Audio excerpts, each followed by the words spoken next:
βλέπω εκεί, χωρίς ψυχή, πονάω βαθιά, αγάπη μου Έμιλι, μα ξέρω τι να κάνω πια για να είμαστε μαζί.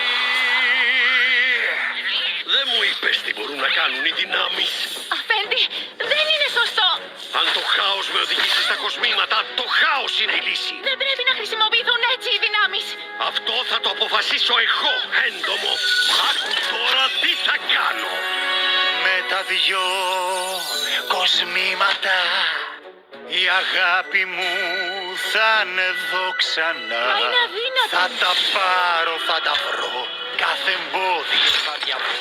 Φτάνει να έρθει πάλι εκείνη να τη δω. Θα μπουν εδώ σε μια σειρά. Πρώτος αυτός! Μόλις άρχισα, φέρε μου άθλιους πολλούς, τους καινούς και τους μικρούς. Αφέντη, είναι λάθος αυτό. Σιωπή, το χάος κυριαρχεί. Πάμε!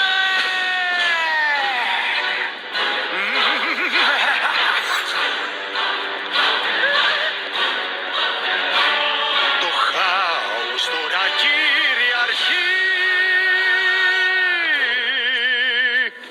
Η απόλυτη δύναμη δεν είναι αυτή. Η απόλυτη δύναμη είναι... Αρκετά! Ξέρω τι πρέπει να γίνει.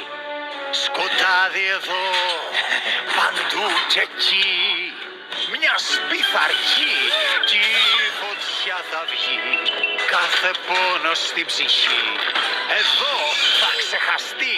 Θα σας δώσω λόγο και σκοπό, κι αν θέλω σας αφήνω εδώ. Δεν πιάνει σε μένα. Δεν με νοιάζει.